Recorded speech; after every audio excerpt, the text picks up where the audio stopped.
വളരെ സാധാരണയായി നമ്മൾ കേൾക്കുന്നൊരു വാക്കാണ് സയാറ്റിക്ക അല്ലെങ്കിൽ ഹെർണിയേറ്റഡ് ഡിസ്ക് തെറ്റുക. അപ്പോൾ യഥാർത്ഥത്തിൽ എന്താണ് ഈ ഹെർണിയേറ്റഡ് ഡിസ്ക് കൊണ്ട് ഉദ്ദേശിക്കുന്നത്? ഇന്നത്തെ വീഡിയോയിൽ നമുക്കത് ഡിസ്കസ് ചെയ്യാം.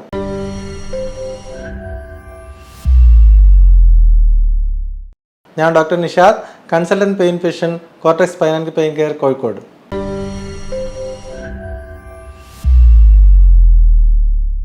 വളരെ സാധാരണയായി ആളുകൾ ചോദിക്കുന്നൊരു സംശയമാണിത്. യഥാർത്ഥത്തിൽ എന്താണ് ഈ സയാറ്റിക്ക, എങ്ങനെയാണിത് വരുന്നത്, എങ്ങനെയാണ് ഡിസ്ക് തെറ്റുന്നത്? അതിനെക്കുറിച്ച് നമുക്ക് എപ്പോഴും സംശയങ്ങളാണ്. ഈ ഡിസ്ക് പൊതുവേ നമ്മൾ കുറച്ച് കുനിയുമ്പോഴേക്ക് തന്നെ തെറ്റിപ്പോകുന്നൊരു സാധനമാണോ, അല്ലെങ്കിൽ വെയിറ്റ് എടുക്കുമ്പോൾ എങ്ങനെയാണ് ഇത് ഡിസ്ക് തെറ്റുന്നത്? ഇത്തരത്തിലുള്ള സംശയങ്ങൾ സാധാരണയായി കാണാറുണ്ട്. അപ്പോൾ ഞാനിന്ന് വിശദമായി പറയാൻ ഉദ്ദേശിക്കുന്നത് നമുക്ക് എങ്ങനെയാണ് ഈ ഡിസ്ക് തെറ്റുന്നത്, ഏത് ഓർഡറിലാണ്, എങ്ങനെയാണ് വരുന്നത്, അതിൻ്റെ ഉത്ഭവം എവിടെ വെച്ചിട്ടാണ്, ഇത്തരത്തിലുള്ള കാര്യങ്ങളൊക്കെ നമുക്ക് ഒരു പിക്ചറിൻ്റെ സഹായത്തോടു കൂടി തന്നെ വിശദമായിട്ടൊന്ന് കേൾക്കാം. എന്താണ് ഹെർണിയേറ്റഡ് ഡിസ്ക് അല്ലെങ്കിൽ സ്ലിപ്പ് ഡിസ്ക് എന്ന് പറയുന്നത് എന്താണ് എന്ന് പറയുന്നതിന് മുന്നേ ആയിട്ട് നമുക്ക് സാധാരണ രീതിയിൽ നോർമലി ഡിസ്ക് എങ്ങനെയാണ് ഡിസ്ക് ഉള്ളതെന്ന് ഡിസ്കസ് ചെയ്യാം. അപ്പോൾ ഇതാണ് നോർമലി ഉള്ളൊരു ഡിസ്കിൻ്റെ സ്ട്രക്ചറാണിത്. അതായത് നമുക്ക് കാണാം, ഇത് ഡിസ്ക്കാണ്, ഇത് നോർമലി ഉള്ള ഡിസ്ക്കാണ്. ഡിസ്കിൻ്റെ ഉള്ളിൽ ന്യൂക്ലിയസ് പൾപ്പോസസ് ആണ്, അതായത് ജെല്ല് പോലത്തെ മെറ്റീരിയലാണ്. അതിന് ചുറ്റും ആനുലസ് ഫൈബ്രോസിസ് എന്ന് പറഞ്ഞാൽ ടഫായിട്ടുള്ള സ്ട്രക്ചറാണ് ആനുലസ് ഫൈബ്രോസിസ്. ഇതാണ് നോർമലി ഡിസ്ക്. അതിൻ്റെ പുറകിലായിട്ട് രണ്ട് സൈഡിലും നിങ്ങൾക്ക് കാണാം, ഈ മഞ്ഞ നിറത്തിൽ കാണുന്ന രണ്ട് സൈഡിലേക്കും പോകുന്ന കാണാം, അത് നാഡികളാണ്, അത് കാലിലേക്ക് പോകുന്ന നാഡികൾ. അപ്പോൾ ഇത് നടുവിൻ്റെ ഭാഗത്തുള്ള ഡിസ്കിനെ കുറിച്ചാണ് ഞാൻ സംസാരിക്കുന്നത്. അപ്പോൾ ഇത് കാലിലേക്ക് പോകുന്ന നാഡികളാണ്. അപ്പോൾ അതിൻ്റെ പുറകിലായിട്ട് ഇതിനെ സപ്പോർട്ട് ചെയ്തുകൊണ്ട് നമുക്ക് നട്ടലിൻ്റെ ഭാഗങ്ങൾ കാണാം. ഇത് നമ്മൾ ലാമിന എന്ന് പറയും. ലാമിന എന്ന് പറഞ്ഞാൽ നട്ടലിൻ്റെ പുറകിലുള്ള ഭാഗമാണ്. ഇവിടെ ഇതിൽ ഏറ്റവും അറ്റത്ത് കിടക്കുന്ന സ്പൈനസ് പ്രോസസ് എന്ന് പറയും. ഈ ഒരു സാധനമാണ് നമുക്ക് സാധാരണ പുറകിൽ നമ്മൾ തപ്പിക്കഴിഞ്ഞാൽ, നമ്മൾ നട്ടലിൻ്റെ പുറകിൽ നമ്മൾ തപ്പിക്കഴിഞ്ഞാൽ നമുക്ക് ഫീൽ ചെയ്യുന്ന ബോണ് ശരിക്ക് ഈ ഭാഗമാണ്. അപ്പോൾ നമ്മൾ മനസ്സിലാക്കേണ്ട കാര്യം വെച്ചാൽ ഇതിൻ്റെ എത്രയോ ഉള്ളിലാണ് നമ്മൾ ഡിസ്ക് കിടക്കുന്നത്. അപ്പം നമുക്ക് പുറത്ത് നിന്ന് കൈകൊണ്ട് തപ്പിയാൽ ഡിസ്ക് പാൽപ്പേറ്റ് ചെയ്യാൻ പറ്റില്ല. അപ്പോൾ നമ്മൾ പലപ്പോഴും ഇവിടുന്ന് പുറകിൽ നിന്ന് പുറത്ത് തട്ടി നോക്കിയിട്ട് എൻ്റെ ഡിസ്ക് ഇവിടുന്ന് തള്ളി നിൽക്കുന്നുണ്ട്, കുറച്ച് തള്ളി നിൽക്കുന്നുണ്ട് പലരും പറയാറുണ്ട്. അല്ലെങ്കിൽ ഇടയ്ക്ക് തെറ്റിപ്പോയ പോലെ തോന്നുന്നു എന്നുള്ളത് പറയാറുണ്ട്. പക്ഷെ അത് ഒരു തെറ്റിദ്ധാരണയാണ്. കാരണം നമുക്ക് ഫീൽ ചെയ്യുന്നത് ഈ ഒരു എല്ലിൻ്റെ അറ്റം മാത്രമേ നമുക്ക് ഫീൽ ചെയ്യാൻ പറ്റുള്ളൂ. ഡിസ്ക് ഒരിക്കലും നമുക്ക് പുറത്തുനിന്ന് തപ്പിയാൽ മനസ്സിലാവില്ല. അത് നമ്മളൊരു മനസ്സിലാക്കേണ്ട ഒരു കാര്യമാണ്. രണ്ടാമതായിട്ടുള്ളതെന്ന് വെച്ചാൽ ഒരു ഡിസ്കിൻ്റെ പുറകിൽ രണ്ട് സൈഡിലേക്കുള്ള ഞരമ്പ് പോകുന്നുണ്ട്. അത് നമ്മൾ മനസ്സിലാക്കണം. ഇത് ഇടത്ത് സൈഡിലും വലത് സൈഡിലും രണ്ട് സ്ഥലത്തേക്കുള്ള ഞരമ്പ് പോകുന്ന ഒരു ഡിസ്കിൻ്റെ പുറകിൽ തന്നെ പോകുന്നുണ്ട്. അപ്പോൾ ഒരു ഡിസ്ക് തന്നെ നമുക്ക് ഇടത്തെ കാലിലും അല്ലെങ്കിൽ വലത്തെ കാലിലും വേദന ഉണ്ടാക്കാം. ചിലപ്പോൾ തുടക്കത്തിൽ ഇടത്തെ കാലിൽ വേദനയായിട്ടായിരിക്കും രോഗി വന്നിട്ടുണ്ടാവുക. അപ്പോൾ ഇടത്തെ കാലിൽ വേദന വന്നപ്പോൾ ഈ ഭാഗത്ത് ഡിസ്ക് തള്ളിയപ്പോൾ ഇടത്തെ കാലിലേക്കുള്ള വേദന വന്നു. അപ്പോൾ ഇതേ ഡിസ്ക് കൊണ്ട് തന്നെ കുറച്ച് കഴിഞ്ഞാൽ ആൾക്ക് വലത്തെ കാലിൽ വേദന വരാം. അപ്പോൾ അത് ഏത് ഭാഗത്തേക്കാണ് ഡിസ്ക് തള്ളുന്നതിനനുസരിച്ച് വേദനയ്ക്ക് വ്യത്യാസം വരും. ഉദാഹരണത്തിന് ഈ ഡിസ്ക് ഇപ്പോൾ സെൻറ്ററിലല്ലേ, അപ്പോൾ ഇത് നമ്മൾ ഈ ഒരു ഭാഗത്തേക്ക് ഡിസ്ക് ഇങ്ങനെ തള്ളി വരികയാണെങ്കിൽ നമുക്ക് ആ ഒരു ഭാഗത്തേക്കുള്ള ഞരമ്പിൻ്റെ ഭാഗത്തേക്ക് വേദന വരും. ഓക്കെ, അത് എങ്ങനെയാണ് ഡിസ്ക് തള്ളുന്നത് നമുക്കറിയേണ്ടത്.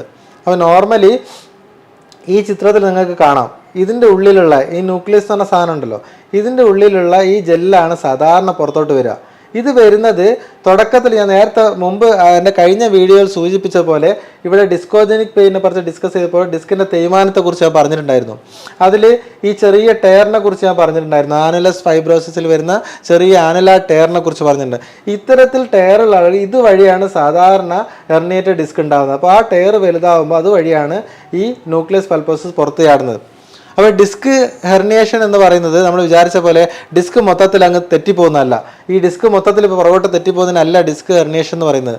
ഡിസ്കിൻ്റെ ഉള്ളിലുള്ള ഈ ന്യൂക്ലിയസ് പുറത്തോട്ട് ഇറങ്ങി വരുന്നതിനാണ് ശരിക്കും ഡിസ്ക് ഹെർണിയേറ്റഡ് ഡിസ്ക് അല്ലെങ്കിൽ ഈ സ്ലിപ്പ് ഡിസ്ക് എന്ന് പറയുന്നത്. യഥാർത്ഥത്തിൽ ഇതാണ് സംഭവിക്കുന്നത്. അപ്പോൾ എന്താണ് ഇവിടെ സംഭവിക്കുന്നത്? നിങ്ങൾ നോക്കൂ, ഈ ഭാഗത്തേക്ക് ഇടത്തെ ഭാഗത്തേക്കുള്ള ഈ ഡിസ്ക് പുറകോട്ട് ഈ ന്യൂക്ലിയസ് പുറത്തോട്ട് വരുമ്പോൾ അതിൻ്റെ പുറകിലൂടെയാണ് കാലിലേക്കുള്ള ഞരമ്പ് പോകുന്നത്.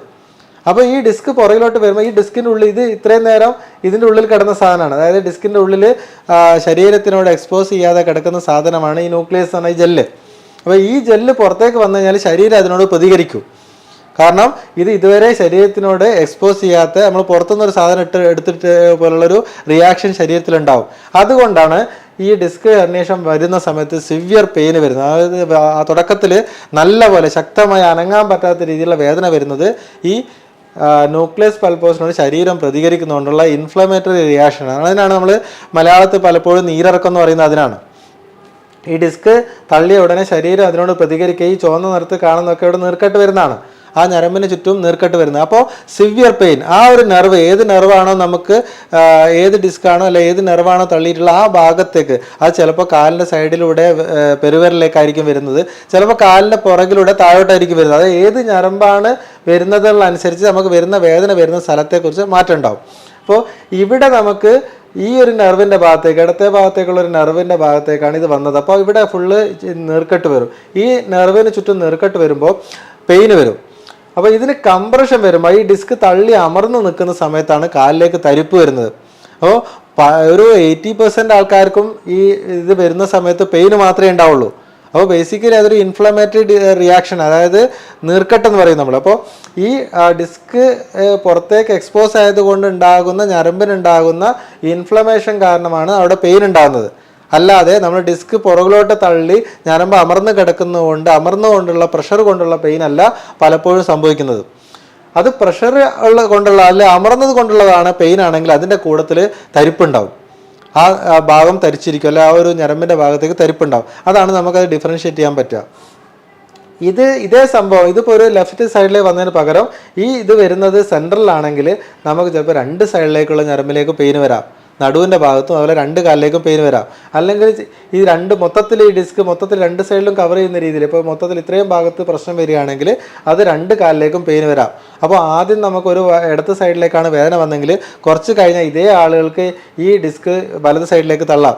അപ്പോൾ അത് വലത്തെ സൈഡിലേക്ക് വരുന്ന സമയത്ത് ഈ ഭാഗത്ത് പെയിൻ വരും. ചിലപ്പോൾ നമ്മൾ ഈ ഇടത്ത ഭാഗത്തുള്ള ഇത് ട്രീറ്റ്മെൻറ്റ് ചെയ്ത് കഴിഞ്ഞാൽ അയാളുടെ പെയിനൊക്കെ മാറി കുറച്ച് കാലം കഴിഞ്ഞിട്ട് അയാൾക്ക് പെയിൻ വരുന്ന വലത്തെ സൈഡിലായിരിക്കും. അപ്പോൾ അത് വേറെ ഡിസ്ക് തള്ളുന്നുണ്ടായിരിക്കില്ല, ഇതേ ഡിസ്ക് തന്നെ ചിലപ്പോൾ വലത്തെ സൈഡിലേക്ക് ആയിക്കഴിഞ്ഞാൽ അതേ ഡിസ്ക് കൊണ്ട് തന്നെ അദ്ദേഹത്തിന് വലത്തെ കാലിൽ പെയിൻ വരാം. അപ്പോൾ ഇങ്ങനെ പല രീതിയിൽ ഇത് പെയിൻ ഉണ്ടാക്കാം. അപ്പോൾ ഇതിൽ നമുക്ക് നേരത്തെ പറഞ്ഞ ഡിസ്കോജനിക് പെയിനിൽ നമുക്ക് നടുവിനാണ് വേദന ഉണ്ടാക്കുന്നത്, അത് കാലിലേക്ക് പെയിൻ ഉണ്ടാവില്ല. പക്ഷേ ഈ ലെവലിൽ നിന്ന് അത് പൊട്ടിക്കഴിഞ്ഞാൽ, അതായത് ഈ ഡിസ്ക് ഈ ടയറിലൂടെ ഇത് പുറത്തേക്ക് ഇറങ്ങിക്കഴിഞ്ഞാൽ പിന്നെ നടുവിൻ്റെ വേദന മാറി, പലപ്പോഴും നടുവിന് വേദന ഉണ്ടാവില്ല. അപ്പോൾ പെട്ടെന്ന് ഒരു ദിവസം ഇത്രയും കാലം എനിക്ക് ഒരു 2-3 വർഷമായിട്ട് നടുവേദന ഉണ്ടായിരുന്നു. അപ്പോൾ പെട്ടെന്ന് ഞാനൊരു വെയിറ്റ് എടുത്ത് നോക്കിയപ്പോൾ നടുവിൻ്റെ വേദനയൊക്കെ പോയി, അതിന് പകരം എൻ്റെ കാലിലേക്ക് പെയിൻ വന്നു. അപ്പോൾ പലപ്പോഴും നമ്മൾ നടുവിൻ്റെ MRI എടുക്കണം എന്ന് പറഞ്ഞാൽ ആൾക്കാർ നടുവേദന മാറിയല്ലോ, പിന്നെ ഇതിന് നടുവിൻ്റെ MRI ഇത് കാലിൻ്റെ പ്രശ്നമാണെന്ന് പറയും. അപ്പോൾ ബേസിക്കലി സംഭവിക്കുന്നത് ഈ ഡിസ്ക് പൊട്ടുകയാണ്. ഡിസ്ക് പൊട്ടിക്കഴിഞ്ഞാൽ ഈ ഒരു ആനലസ് പൊട്ടിക്കഴിഞ്ഞാൽ ഈ ഡിസ്ക് പുറത്തേക്ക് വരുന്ന സമയത്ത് ഡിസ്കിൻ്റെ ഉള്ളിലുള്ള പ്രഷർ കുറഞ്ഞു. അത്രയും കാലം ഒരു ഡിസ്കിൻ്റെ ഉള്ളിൽ ഇങ്ങനെ കെട്ടിക്കിടന്ന സാധനം പുറത്തേക്ക് ചാടുകയാണ്. ആ പുറത്തേക്ക് ചാടിക്കഴിയുമ്പോൾ ഡിസ്കിൻ്റെ പ്രഷർ കുറയുമ്പോൾ ഡിസ്കിൻ്റെ വേദന കുറഞ്ഞു, നടുവിൻ്റെ വേദന കുറഞ്ഞു. പക്ഷേ പുറത്തിറങ്ങി കഴിഞ്ഞ സാധനം ഇവിടെ നെർവിൻ്റെ മുകളാണ് പ്രശ്നം ഉണ്ടാക്കുന്നത്. അപ്പോൾ അത് കാലിലേക്ക് പോകുന്ന നാഡികളുടെ ഭാഗത്തേക്കാണ് പ്രശ്നം ഉണ്ടാക്കുന്നത്. വേറൊരു സാധാരണയുള്ള ഒരു തെറ്റിദ്ധാരണ ഇവിടെ എന്താണെന്ന് വെച്ചാൽ രക്തോട്ടം നിന്നിട്ടാണ് വേദന തരിപ്പും വരുന്നത് എന്നുള്ളൊരു തെറ്റിദ്ധാരണ ഉണ്ട്. ഇവിടെ ഈ പുറകോട്ട് തള്ളി അമരുന്നത് നാഡികളാണ്. ഈ മഞ്ഞ നിറത്ത് കാണുന്നത് രക്തക്കുഴലുകളല്ല, അത് നാഡികളാണ്. ആ കാലിലേക്ക് തൊട്ടാൽ അറിയുന്ന നാഡികളാണ് ഈ പറയുന്ന ഞരമ്പ്. മലയാളത്തിൽ ഇത് രണ്ടിനും ഞരമ്പ് എന്നാ പറയുക. രക്തക്കുഴലാണെങ്കിലും അതുപോലെ തന്നെ നാഡികളാണെങ്കിലും നമ്മൾ രണ്ടിനും പറയുക മലയാളത്തിൽ ഞരമ്പ് എന്നാണ്. അപ്പോൾ ബേസിക്കലി ഞരമ്പിന് പ്രശ്നം എന്ന് പറയുന്നത് അവിടെ രക്തോട്ടം കുറയുന്നില്ല, ഇത് തൊട്ടാൽ അറിയുന്ന നാഡികൾക്ക് നീർക്കെട്ടുണ്ടാവുന്നത് കാരണം നമുക്ക് ആ ഭാഗത്തേക്ക് വേദന അനുഭവപ്പെടും. അതുപോലെ തന്നെ അത് അമർന്നു കഴിഞ്ഞാൽ ആ ഭാഗത്തേക്ക് തരിപ്പ് അനുഭവപ്പെടും. അങ്ങനത്തെ ഇതാണ് ഈ ഹെർണിയേറ്റഡ് ഡിസ്കിൽ സംഭവിക്കുന്നത്. അപ്പോൾ അത് ഏത് ലെവലിൽ സംഭവിക്കും എന്നുള്ളതനുസരിച്ച് വേദനയുടെ സ്ഥലത്തിന് വ്യത്യാസം ഉണ്ടാവും. അതിനനുസരിച്ച് നമുക്ക് മനസ്സിലാക്കാൻ പറ്റും വലതുവശത്താണോ ഇടതുവശത്താണോ ഒന്ന്, അതുപോലെ തന്നെ കാലിൻ്റെ മുന്നിലാണോ അല്ലെ കാലിൻ്റെ സൈഡിലാണോ പുറകിലാണോ എന്നുള്ളതിനനുസരിച്ച് നമ്മളുടെ ഏത് ലെവലിൽ ഡിസ്ക്, അത് L4 L5 ആവാം, L5 S1 അങ്ങനെ പല ഓരോ ലെവലിന് ഓരോ പേരുണ്ട്. അപ്പോൾ ഏത് ഭാഗത്തുള്ള ഡിസ്കാണെന്ന് നമുക്ക് മനസ്സിലാക്കാൻ പറ്റും. അപ്പോൾ ഈ ഒരു അസുഖം ഇതിനെയാണ് ഹെർണിയേറ്റഡ് ഡിസ്ക് പറയുന്നത്. ഇതിനാണ് സയാറ്റിക്ക എന്ന് പറയുന്നത്. സയാറ്റിക്ക എന്ന് പറഞ്ഞാൽ നടുവിന്ന് കാലിലേക്ക് വരുന്ന വേദനയ്ക്കാണ് സയാറ്റിക്ക എന്ന് പറയുന്നത്. അപ്പോൾ ഇത് ഹെർണിയേറ്റഡ് ഡിസ്ക് ആകുമ്പോഴാണ് ശരിക്കും ഡിസ്ക് സയാറ്റിക്ക ആയി മാറുന്നത്. അത് ഹെർണിയേറ്റഡ് ഡിസ്ക് ആകുമ്പോഴാണ്.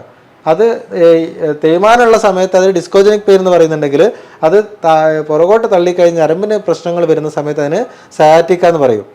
അപ്പോൾ ഇതെല്ലാം ഒരേ സാധനത്തിനാണ്. സയാറ്റിക്ക എന്ന് പറയുന്നത് herniated disc, slip disc, disc തെറ്റിപ്പോയി, ഡിസ്ക് മാറിപ്പോയി എന്നൊക്കെ പല രീതിയിൽ പല പേരിൽ നമ്മൾ പറയുന്നുണ്ടെങ്കിലും ബേസിക്കലി സിമ്പിളായിട്ട് സംഭവിക്കുന്ന ഇതാണ്. അപ്പോൾ ഇത്തരത്തിൽ വന്നൊരു സാധനം നമ്മൾ വിചാരിച്ച പോലെ ഇടയ്ക്ക് ഞാൻ നേരത്തെ പറഞ്ഞല്ലോ എല്ലിൻ്റെ ഇടയിൽ, ഇപ്പോൾ എല്ലിൻ്റെ ഇടയിൽ സ്ട്രോങ് ആയിട്ട് ഇങ്ങനെ ഫിക്സ് ആയിട്ട് ഇരിക്കുന്ന സാധനമാണ്. നമ്മൾ പുറകെ ഇതിൻ്റെ പുറകിലാണ് സ്കിന്ന് വരുന്നത്, ഇവിടെയാണ് സ്കിന്ന് വരുന്നത് നമുക്ക്. അപ്പോൾ നമ്മൾ പുറകുന്ന് പാൽപ്പേറ്റ് ചെയ്യുന്നത് ഈ ബോണാണ്. ഡിസ്ക് വളരെ ഉള്ളിലാണ്. നമ്മൾ പുറകുന്നൊന്നും തട്ടിയത് കൊണ്ട് ഡിസ്ക് ഇവിടെ തെറ്റിപ്പോകുമോ അങ്ങനത്തെ കാര്യങ്ങളൊന്നും സംഭവിക്കില്ല. ഇത് വളരെ സ്ട്രോങ് ആയിട്ടുള്ള എല്ലിൻ്റെ ഇടയിലാണ് ഉള്ളത്. പക്ഷേ നമ്മൾ കുനിഞ്ഞിട്ട് വെയിറ്റ് എടുത്ത് പൊക്കുമ്പോൾ എന്താ സംഭവിക്കുക, മുന്നോട്ട് കുനിഞ്ഞിട്ട് വെയിറ്റ് എടുത്ത് പൊക്കുമ്പോൾ ഡിസ്കിൻ്റെ ഉള്ളിലുള്ള പ്രഷർ കൂടും. അപ്പോൾ നോർമലി ഉള്ളൊരു ഡിസ്ക് ഒരു പ്രശ്നങ്ങളൊന്നും ഉണ്ടാക്കില്ല. പക്ഷേ നേരത്തെ പറഞ്ഞാൽ ഇവിടെ ആനുലാർ ടയറുള്ള ഡിസ്ക് ആകുമ്പോൾ വെയിറ്റ് എടുത്ത് പൊക്കുമ്പോൾ ഇത് സംഭവിക്കും. ഇവിടെ ആനുലാർ ടയർ കൂടി അത് പുറകോട്ട് വരും, ഈ ഡിസ്ക് പുറകോട്ട് വരും. ഇത് പുറകോട്ട് വരുന്ന സമയത്താണ് ഈ നെർവിന് കംപ്രഷൻ വരുന്നത്, അവിടത്തേക്കാണ് നമുക്ക് വേദന വരുന്നത്. ഇതാണ് യഥാർത്ഥത്തിൽ ഹെർണിയേറ്റഡ് ഡിസ്ക് എന്നതുകൊണ്ട് ഉദ്ദേശിക്കുന്നത്. അപ്പോൾ നമ്മൾ ഹെർണിയേറ്റഡ് ഡിസ്ക് വാക്ക് നമ്മൾ പലപ്പോഴും കേട്ടിട്ടുണ്ടാവില്ല. നമ്മൾ സ്ലിപ്പ് ഡിസ്ക് തെറ്റി എന്നൊക്കെ പലപ്പോഴും കേട്ടിട്ടുണ്ടാവുക. അത് യഥാർത്ഥത്തിൽ സംഭവിക്കുന്നത് ഇതാണ്. എൻ്റെ കഴിഞ്ഞ വീഡിയോയിൽ ഞാൻ ഡിസ്ക് തേയ്മാനത്തെക്കുറിച്ച് പറഞ്ഞു. ഡിസ്ക് തേയ്മാനം എങ്ങനെയാണ് വരുന്നത്, അതെങ്ങനെയാണ് പെയിൻ ഉണ്ടാക്കുന്നത് എന്നുള്ള കാര്യങ്ങൾ പറഞ്ഞു. അപ്പോൾ ഈ വീഡിയോയിൽ നമ്മൾ വിശദമായിട്ട് ആ തേയ്മാനത്തിൽ നിന്നും അത് എങ്ങനെയാണ് ഹെർണിയേറ്റഡ് ഡിസ്കായി മാറുന്നത്, അല്ലെങ്കിൽ എങ്ങനെയാണ് ഹെർണിയേറ്റഡ് ഡിസ്ക് വരുന്നത് എന്നുള്ള കാര്യങ്ങൾ വിശദമായി കണ്ടു. അപ്പോൾ നിങ്ങളുടെ സംശയങ്ങളെല്ലാം ക്ലിയർ ആയി എന്ന് ഞാൻ വിചാരിക്കുന്നു. മറ്റൊരു വീഡിയോയുമായി ഞാൻ വീണ്ടും വരാം. നന്ദി.